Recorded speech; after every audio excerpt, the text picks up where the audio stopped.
Captain Marcus Reed had been running deep space mining operations for 15 years, and in all that time, he'd never had a Tuesday quite like this one.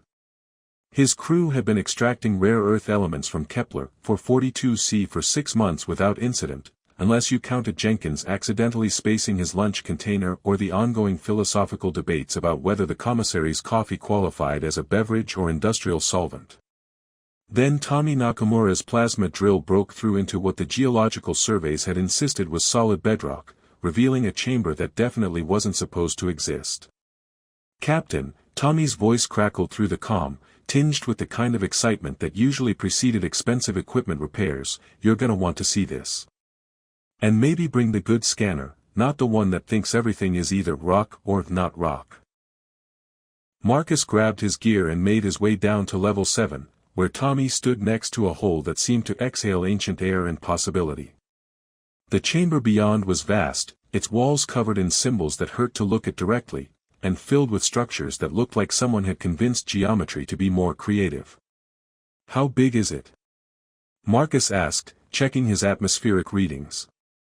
"According to my scanner, it's either about 300 meters across or extends into 17 different dimensions. The readings keep changing their minds." Marcus peered into the chamber, his headlamp cutting through darkness that seemed thicker than it should be. "Any signs of life?" "Define life, Captain." "The energy readings are off the charts, but they're not matching any known power signatures. Also, I swear I can hear something that sounds like music, but really, really quiet." Marcus activated his emergency protocols, which mostly consisted of, "Don't touch anything until you're sure it won't kill everyone," and called for his science officer. Dr. Sarah Park arrived 20 minutes later with equipment that could analyze everything from atmospheric composition to temporal distortions. "Fascinating," she said, which in Marcus's experience was what scientists said right before everything went completely sideways. "The architecture suggests a civilization at least 50,000 years more advanced than ours, but the energy decay patterns indicate the site has been dormant for millennia." "Dormant how?" Marcus asked. "Like sleeping, dormant, or actually dead, dormant?" "Given our luck, probably the first one." They spent 3 hours setting up proper safety protocols and scanning equipment before Marcus finally rappelled into the chamber. The moment his boots hit the floor, lights began activating throughout the vast space. Not harsh electrical illumination, but something warm and organic that seemed to emanate from the walls themselves. At the chamber's center stood what could only be described as a crystalline cocoon, roughly person-shaped and filled with swirling patterns of light that pulsed like a slow heartbeat. The moment Marcus approached it, the entire chamber hummed with sudden activity. "Captain," Dr. Park's voice crackled through his comm, "I'm reading massive power fluctuations. Whatever's in there is waking up." The cocoon's surface rippled like water, then began to dissolve, revealing a figure that Marcus's brain initially tried to classify as human before noting the details that marked her as definitely not. She was tall and graceful, with skin that seemed to shimmer between pale and luminescent, and ears that curved into elegant points. Most striking were the intricate tattoos that covered her arms and neck, patterns that shifted and changed color as he watched. She opened eyes that held depths of starlight and looked directly at Marcus with an expression of profound gratitude mixed with ancient sadness.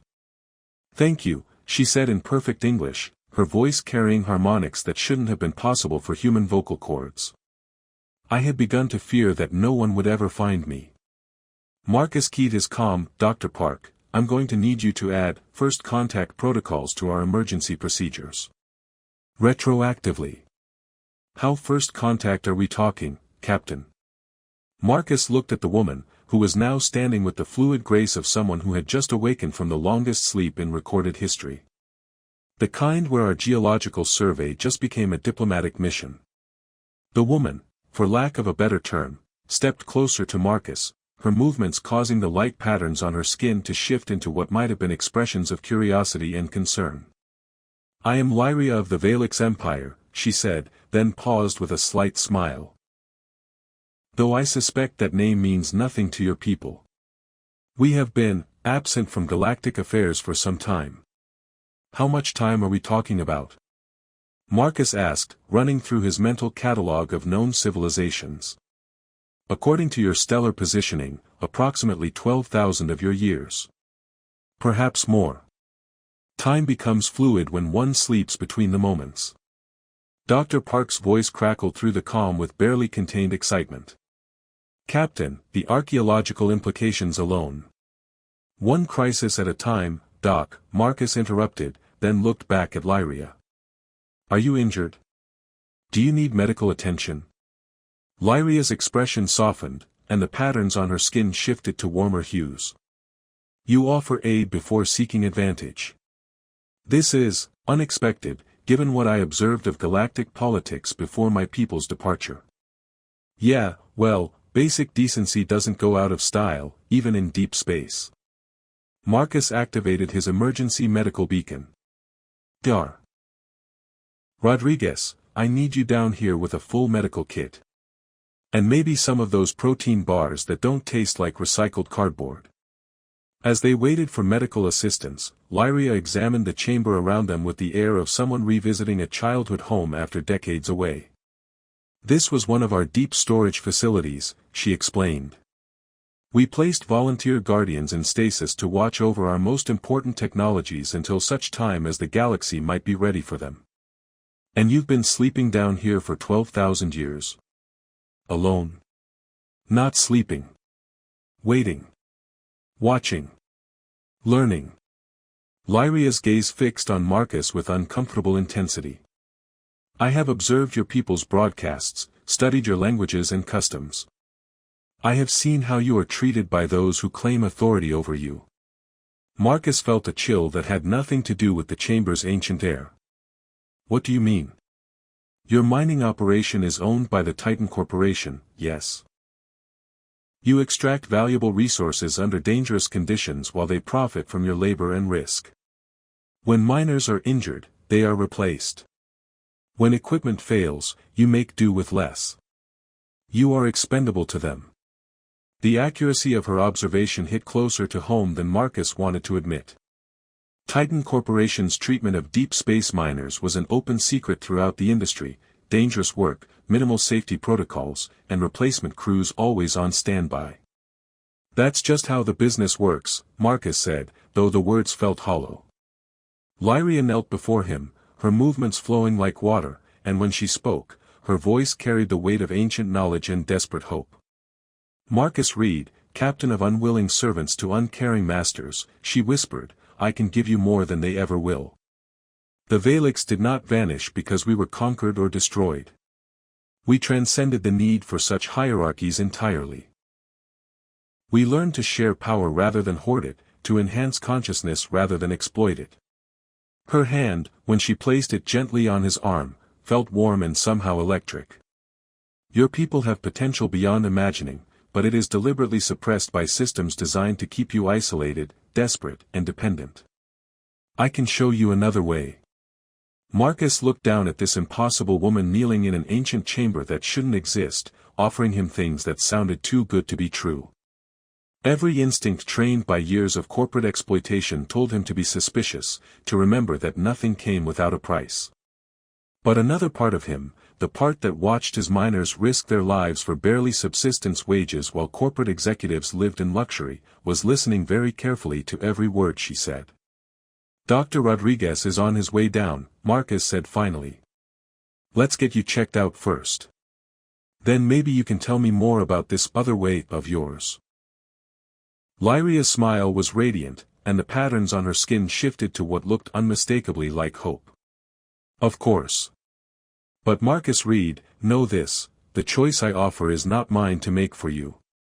It must be freely given, fully understood. The Valix learned long ago that true power shared unwillingly becomes just another form of oppression. As Dr. Rodriguez rappelled into the chamber with his medical kit, Marcus couldn't shake the feeling that this routine mining operation had just become something that would either make his career or end it spectacularly. Doc, he said into his calm, add ancient alien awakening to today's incident report. And maybe upgrade our insurance coverage. Keeping an ancient alien secret in a mining facility designed for maximum corporate surveillance was, Marcus reflected, like trying to hide a supernova in a closet. Lyria had been recovering in the medical bay for 3 days, and already the cover story was developing more holes than a meteor-damaged hull. "Captain," Dr. Rodriguez said during their morning briefing, "I've run every test I can think of, and a few I invented on the spot. Physically, she's human, or so close to human that the differences are purely cosmetic. But her neural activity is unprecedented." Unprecedented how? "Her brain appears to be processing information at about 15 times normal human capacity, but not in a chaotic way. It's like she's running multiple parallel thought processes simultaneously. Also, she keeps asking questions about our labor optimization protocols that suggest she's been studying our corporate management structure." Marcus rubbed his temples. "Please tell me she's not planning to file a complaint with Human Resources." "I don't think the Valix had Human Resources departments, Captain. But she did ask me to explain why our medical coverage doesn't include consciousness enhancement and seemed genuinely confused by the concept of sick days." Through the medical bay's observation window, Marcus could see Lyria examining a data pad with the intense concentration of someone trying to understand a completely alien concept. Which, he supposed, she was. Corporate employment was probably baffling to someone from a civilization that had allegedly transcended hierarchical power structures. "Sir," came Tommy Nakamura's voice over the comm, "we've got a problem with the morning shift. Half the crew is reporting weird dreams about ancient cities and mathematical equations they don't understand. Also, Jenkins claims his reflexes have improved so much he caught a falling wrench without looking."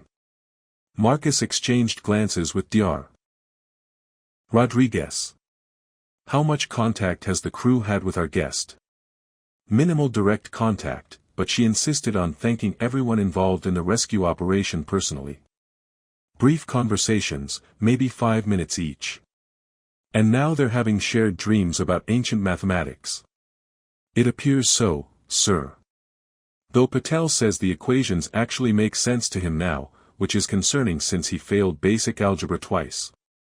Marcus made his way to the medical bay, where Lyria was now surrounded by data pads displaying corporate organizational charts, labor contracts, and mining efficiency reports.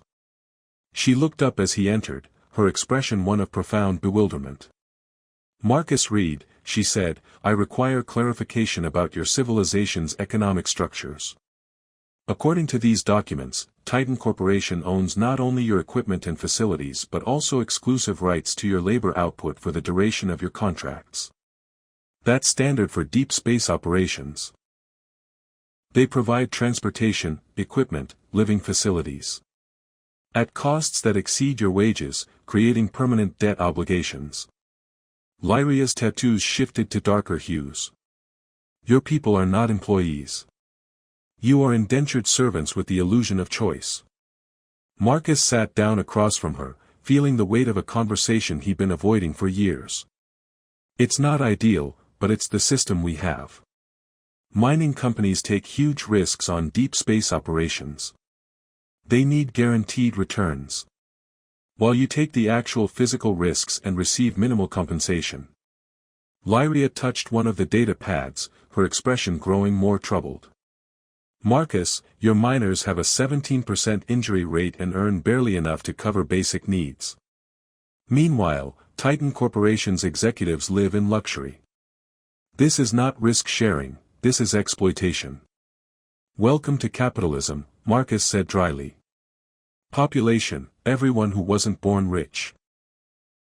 Lyria leaned forward, her star-filled eyes intense with purpose. "It does not have to be this way. My people faced similar structures millennia ago, hierarchies that concentrated power in the hands of the few while the many struggled for basic necessities. And how did the Valix solve that problem?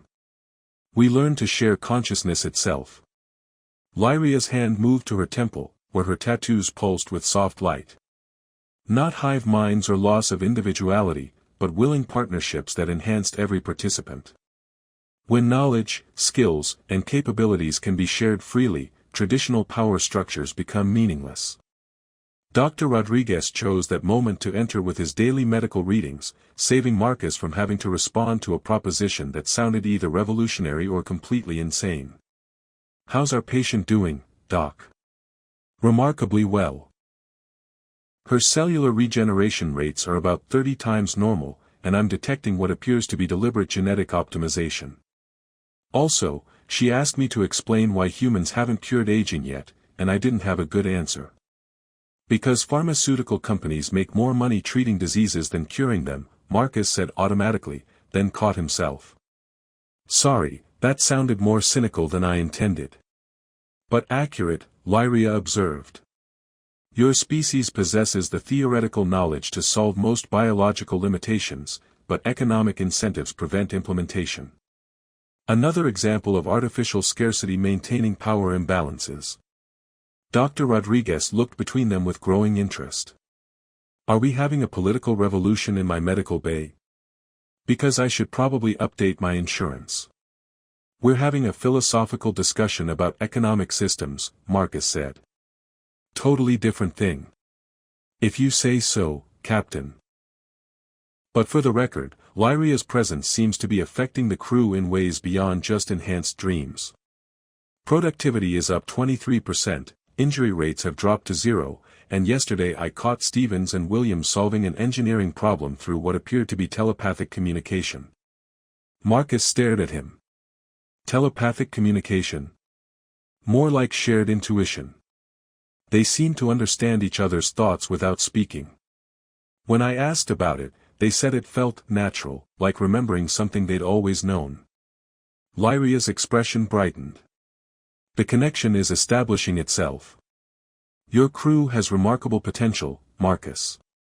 Even minimal exposure to Valix consciousness resonance is awakening abilities they didn't know they possessed." "And what happens when Titan Corporation finds out their miners have developed telepathic abilities?" The question hung in the air like a plasma charge waiting to discharge. Marcus could already imagine the corporate response. His crew would be classified as contaminated assets and disappeared for study, while he'd be lucky to avoid charges of criminal negligence. "That depends," Lyria said quietly, "on whether you choose to remain bound by their limitations or accept the gifts I can truly offer." Marcus's comm device buzzed with an incoming priority message from Titan Corporate. His stomach dropped as he read the transmission: "Mining Station Kepler, 442C. Prepare for immediate inspection by Special Projects Division.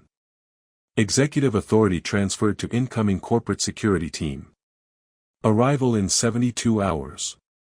Dr. Rodriguez," Marcus said, his voice carefully calm, "how quickly can we complete Lyria's medical evaluation?" "She's been medically cleared since day 1, Captain. The question is whether we're ready for what comes next." Marcus looked at Lyria, who was watching him with an expression of patient understanding. "You knew this would happen. I observed your corporate communication patterns. Unexpected delays in resource extraction trigger automatic security responses." She stood, her movements fluid and purposeful. "Marcus Reed, in 72 hours, representatives of your corporate masters will arrive to claim me as valuable alien technology. They will treat your crew as witnesses to be contained and you as a resource to be optimized or replaced. And you can prevent that? I can offer you the choice to prevent it yourselves." Lyria's tattoos shifted to brilliant gold as she moved closer. "The Valix enhancement is not magic, Marcus. It is conscious evolution, the deliberate expansion of human potential that has been suppressed by systems designed to keep you manageable." Marcus felt the weight of command settling on his shoulders like gravity increasing. In 72 hours, everything would change, either his crew would be freed or they would all be destroyed. There was no middle ground with corporate security. "What exactly are you offering?" he asked. Lyria's smile was radiant with ancient knowledge and infinite compassion. "The chance to become more than they ever told you was possible." The corporate security ships arrived exactly on schedule, because Titan Corporation was nothing if not efficient when it came to claiming valuable assets. Marcus watched them through the observation deck's reinforced windows, 3 sleek vessels that looked like they'd been designed by someone who thought intimidation was an art form. "Captain, Tommy's voice crackled through the comm, they're requesting immediate docking clearance and full crew assembly. Also, they're jamming all external communications. We're officially cut off from the outside universe. Marcus keyed his response. Acknowledged, Tommy. Implement emergency protocols and prepare for boarding. He paused. And Tommy? Make sure everyone knows this is not a drill. Behind him, Lyria stood with preternatural calm, her tattoos shifting through patterns that seemed to reflect the emotional state of the entire station. Around them, his crew moved with unprecedented coordination. Not the mechanical efficiency of corporate training, but something more organic, like a single organism responding to threat. They move as one, Lyria observed with satisfaction. The consciousness resonance is stronger than I anticipated. Your people adapt quickly to enhanced awareness. Is that what you call it? Because from where I'm standing, it looks like my miners are developing a hive mind. Not a hive mind, a chosen community. Each individual remains distinct, but they can share thoughts, skills, and perceptions when beneficial. Watch. As if to demonstrate her point, Stevens and Williams approached carrying equipment that should have taken 4 people to move.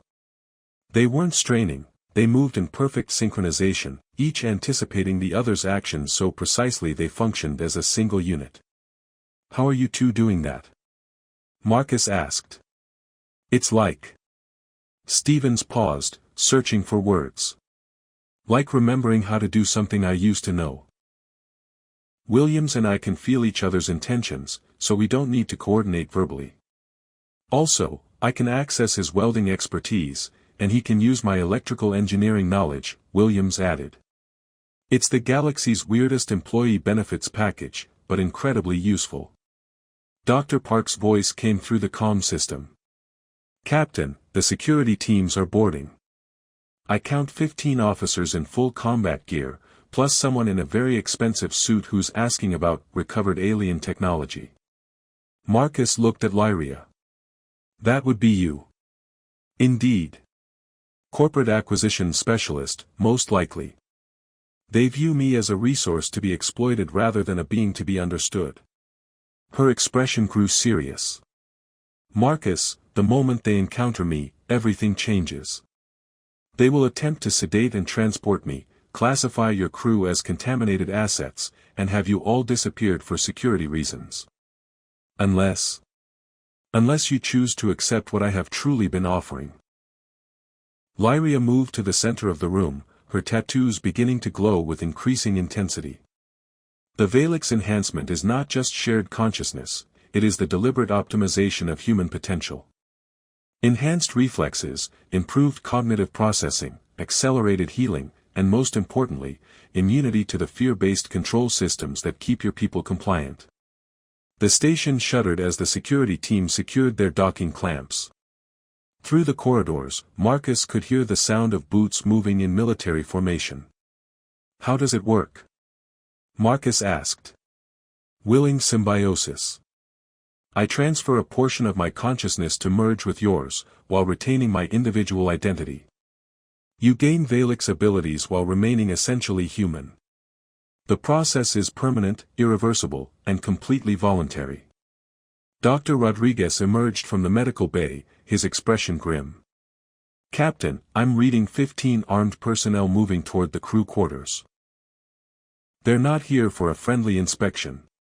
Crew assembly in the main corridor, Marcus announced through the station intercom. This is not optional. His miners gathered in the station's central hub, their enhanced coordination now obvious as they moved like dancers who had been rehearsing together for years. Marcus looked at their faces, these people who had risked their lives for minimal pay while corporate executives lived in luxury, and realized he had already made his decision.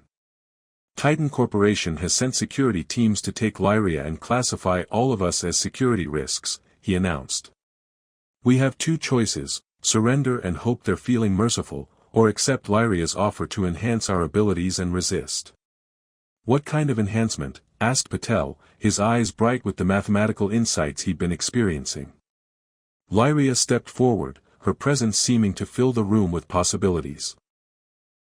Enhanced physical capabilities, shared knowledge and skills, accelerated healing, and most importantly, freedom from the psychological conditioning that makes you accept exploitation as normal. Sounds too good to be true, muttered Chen, though her tone suggested she wanted to believe it.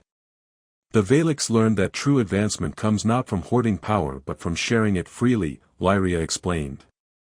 We transcended scarcity-based thinking by making enhancement available to everyone who chose it willingly. The sound of cutting tools echoed through the station as the security teams worked their way through the sealed doors Marcus had activated. I need a decision, people, Marcus said. Corporate security will be here in about 3 minutes. Steven spoke first. I'm in. I've been dreaming about mathematical concepts I never learned, and for the first time in my life, I feel like I'm smart enough to understand the universe. Me too, Williams added. The shared awareness thing is incredible. It's like being part of something bigger without losing who you are. One by one, the crew voiced their consent. Not because they were desperate, though they were, but because they could sense the truth of what Lyria offered. The enhanced awareness they'd already experienced was just a preview of human potential unleashed from artificial limitations. Marcus, Lyria said as the cutting sounds grew louder, you must choose as well. I cannot enhance the others without a willing partner to anchor the process. Marcus looked at his crew, these people who had trusted him to lead them into deep space, who deserved so much more than the corporate exploitation that defined their lives. The choice wasn't really between safety and risk, it was between accepting permanent servitude and claiming the potential that had been deliberately denied to them. Do it, he said. Lyria's hands found his temples, her touch warm and electric. This may feel disorienting at first. You will experience my memories, my knowledge, and my people's understanding of what consciousness can become. The moment their minds connected, Marcus felt his awareness explode outward. He could sense each member of his crew as distinct individuals while simultaneously understanding their thoughts and emotions. Knowledge flooded through him, not just Valix technology and history, but an entirely different way of understanding existence itself. Power, Marcus realized, wasn't something you held over others, it was something you shared with others. The scarcity that drove corporate hierarchies was artificial, maintained by those who profited from keeping people isolated and afraid. Now the others, Lyria said, though she spoke directly into his mind rather than aloud. Working together, Marcus and Lyria began the enhancement process with his crew. Each person who accepted the symbiosis became part of an expanding network of consciousness.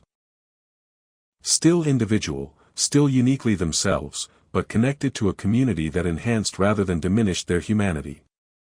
The security teams broke through the final door just as the last crew member completed the enhancement process. This is Corporate Security Team Alpha, announced the lead officer, his weapon trained on Marcus.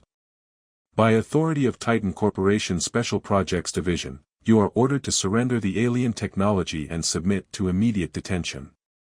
Marcus looked at his enhanced crew, feeling their shared determination and newfound understanding of their own worth.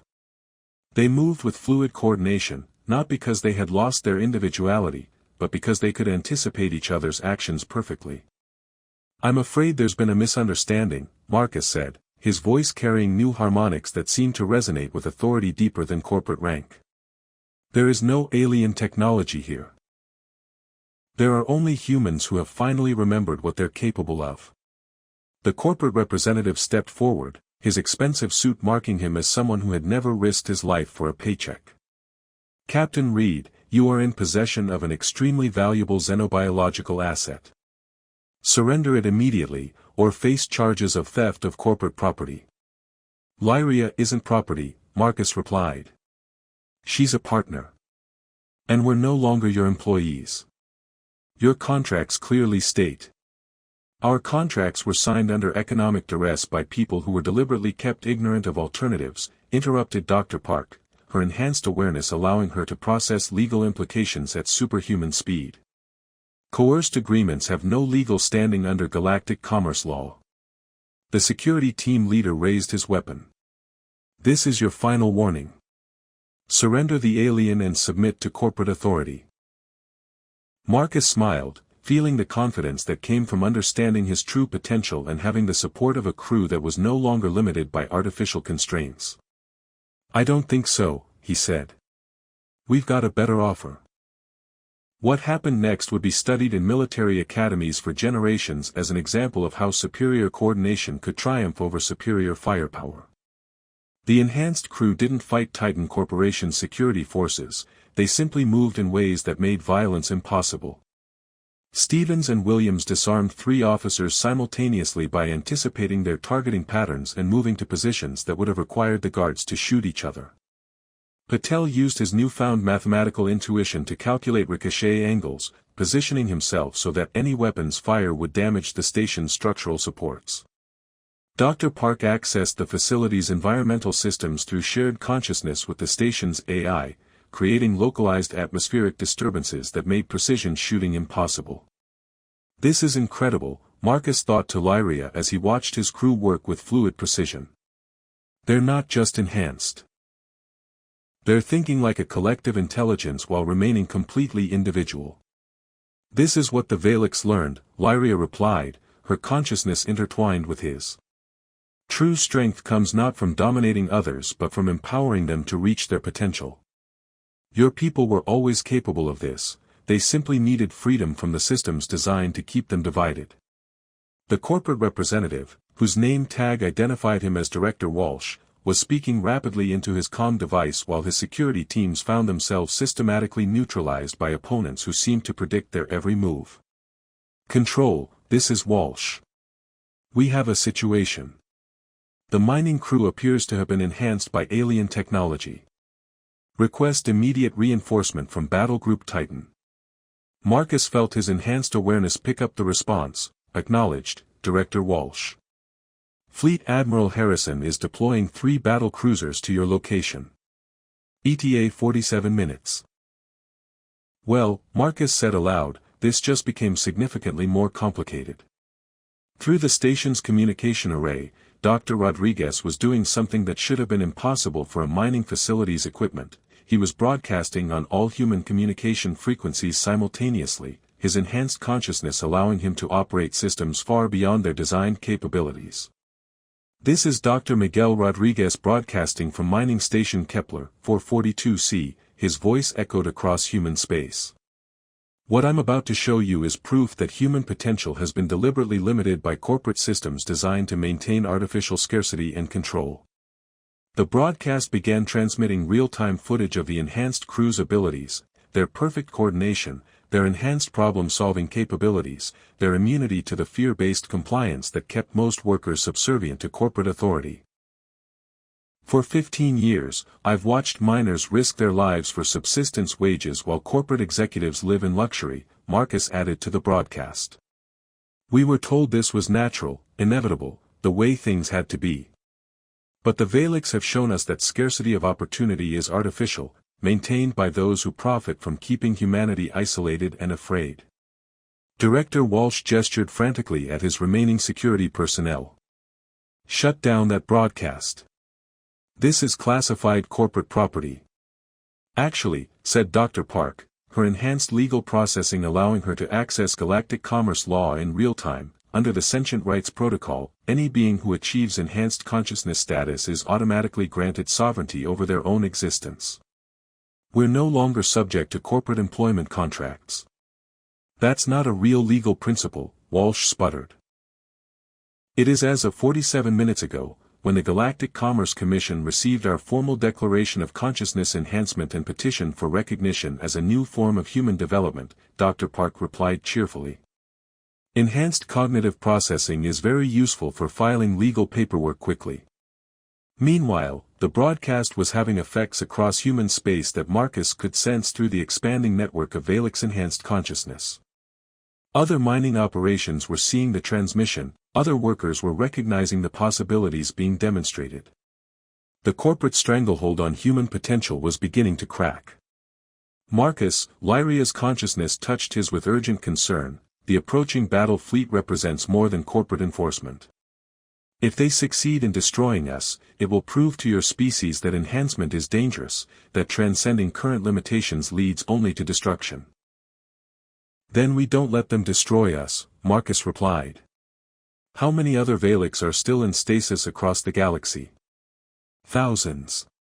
Volunteers sleeping in hidden facilities on worlds throughout human space, waiting for the right moment to offer partnership rather than conquest. Marcus felt a plan forming in his mind, not just his own thoughts but the collective intelligence of his enhanced crew working together to solve an impossible problem. They couldn't fight a corporate battle fleet directly, but they could make fighting pointless. Rodriguez, expand the broadcast. Contact every mining operation, every manufacturing facility, every place where humans do dangerous work for minimal pay. Show them what we can do. Already on it, Captain. I'm also detecting response signals from 17 other locations where the broadcasts are triggering interesting developments. Through the expanding communication network, Marcus became aware of other Valix awakening, other human crews choosing enhancement over exploitation. The revolution wasn't happening on one mining station, it was spreading across human space like wildfire. Director Walsh, Marcus said, turning to the increasingly panicked corporate representative, I suggest you contact your superiors and inform them that the situation has evolved beyond their current response parameters. Battle Group Titan will destroy this facility rather than allow alien contamination to spread, Walsh replied, though his voice carried less conviction than before. They're welcome to try. But destroying us won't stop what's already begun. Marcus gestured toward the communication displays showing enhanced human crews emerging across dozens of worlds. Your people assumed that human potential was fixed, that consciousness was unchangeable. But the Valix proved that evolution isn't just biological. It can be chosen, shared, accelerated. The battle cruisers dropped out of hyperspace with the mechanical precision of corporate efficiency, their weapon systems charging as they approached the mining station. But instead of finding an isolated facility with valuable alien technology to claim, they encountered something unprecedented, a network of enhanced human consciousness that spanned multiple star systems. Fleet Admiral Harrison to Mining Station Kepler, 442C, came the transmission. You are ordered to surrender all alien technology and submit to corporate authority. Failure to comply will result in the destruction of your facility. Admiral, Marcus replied, his voice now carrying harmonics that spoke of expanded consciousness and unlimited possibility. With respect, you're operating under outdated assumptions about the nature of human potential and the meaning of authority. Captain Reed, you are in violation of multiple corporate regulations and galactic security protocols. Surrender immediately. I'm afraid that's not possible, Admiral. We're no longer bound by corporate regulations, having transcended the economic necessity that made those contracts valid. As for galactic security, we represent evolution, not threat. The enhanced crew worked together with impossible coordination, turning the mining station's industrial equipment into a communications relay that could broadcast across the entire sector. The message was simple but revolutionary: human potential was unlimited, scarcity was artificial, and the systems that kept people isolated and afraid were maintained only by those who profited from human limitation. Admiral, Director Walsh's voice crackled with panic, they're broadcasting some kind of consciousness enhancement signal. My security teams are beginning to show signs of philosophical rebellion. Indeed, the corporate security forces were experiencing the same awakening that had transformed Marcus's crew. Exposed to the expanded consciousness of the enhanced humans, they began questioning why they enforced systems that kept people powerless while enriching a small corporate elite. This is Fleet Admiral Harrison to all battle group vessels. Prepare to fire on the mining station. Authorization Omega-77. The battle cruiser's weapon systems powered up, preparing to destroy what they saw as an alien threat to corporate stability. But as they targeted the station, something remarkable happened. Enhanced humans across the galaxy began to act in perfect coordination, their shared consciousness allowing them to function as a single organism spanning multiple worlds. Mining equipment was converted to communication arrays. Manufacturing facilities began producing technologies that would free humans from economic dependence. Research stations started developing methods to accelerate the enhancement process safely. Admiral, Marcus said as the weapons locked onto his station, you can destroy us, but you cannot destroy an idea whose time has come. The Valix didn't conquer the galaxy through force, they transcended the need for conquest by showing others how to transcend scarcity itself. Fire, Admiral Harrison ordered. But the weapons never discharged. Throughout Battle Group Titan, crew members who had been exposed to the consciousness enhancement broadcasts were experiencing the same awakening as the security forces. They could no longer justify using violence to maintain systems they now understood were designed to limit human potential for corporate profit. Admiral, came reports from all 3 battle cruisers, crew is reporting equipment malfunctions in weapons systems. Not malfunctions, Marcus corrected through the open channel. Evolution. Your people are choosing consciousness over compliance, partnership over exploitation. In the end, the revolution wasn't won through violence but through the simple recognition of possibility. Humans across the galaxy discovered they had always possessed unlimited potential, they had simply been convinced to accept artificial limitations. The Valix emerged from their long sleep not as conquerors but as partners, offering enhanced consciousness to any human willing to transcend the systems that had kept them isolated and afraid. Corporate hierarchies crumbled not through force but through irrelevance, as humans learned to create abundance through cooperation rather than scarcity through competition. Marcus stood with Lyria on the observation deck of their transformed mining station, now serving as one of many coordination centers for humanity's conscious evolution.